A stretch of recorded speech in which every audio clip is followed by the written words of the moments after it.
All right, all eyes still on the Strait of Hormuz. We were just talking about this new U.S. naval blockade in effect and Iran threatening to retaliate. The retired Rear Admiral Mark Montgomery, U.S. Navy, now Senior Director, Foundation for Defense of Democracies, is our guest. Admiral, welcome back. All right, so what actually goes into this? How difficult is it? What should people know about a blockade like this? Well, look, this is another form of naval warfare that we're good at. It's not the same as shooting down cruise missiles like we're doing in the Red Sea or conducting strike operations like we've been doing in the Arabian Sea over the last 40 days.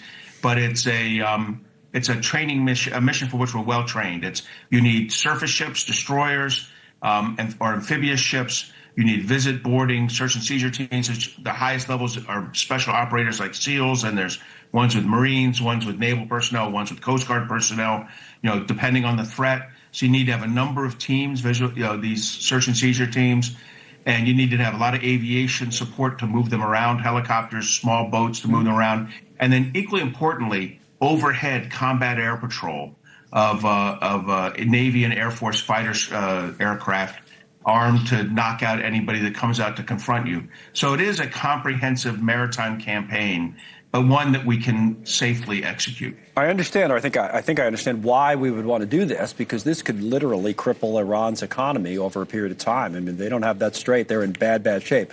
Is there a reason we would have waited until now to do it? Is it because of the risks, or what do you think?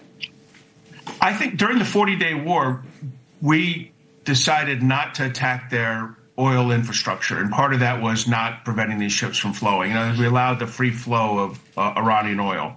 Mm-hmm. Now that we're in this ceasefire with a pause in negotiations due to failure to come to agreement, the Iranians are violating international law by blocking the transit passage of non-Iranian merchant ships that won't pay an illegal toll.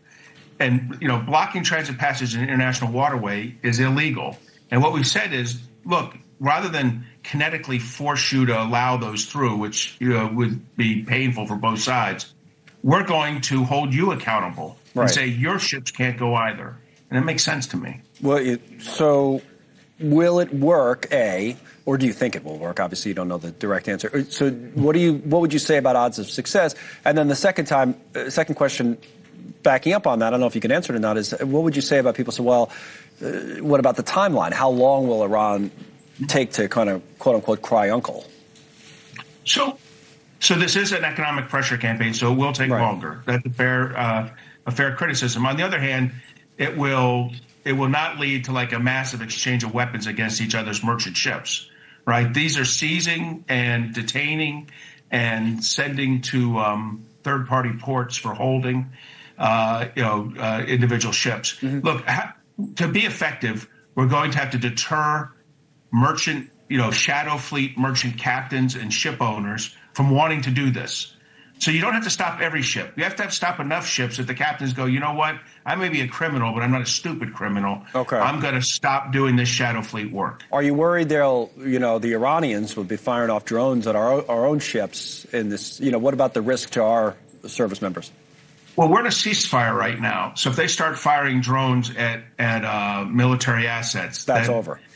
Yeah, they're going to get the horns, right? I mean, in other words, the ships that are up, the aircraft that are up, are going to strike anyone who sticks their head up and get it. So initially, we need to be ready for that. We need to be prepared for it, but I don't want to provoke it. Okay. I want to board these ships in a way that a little bit away from Iranian waters, so that you can do it in a way that doesn't get us into direct conflict. Well, so we can impose this economic pressure without kicking off a military pressure.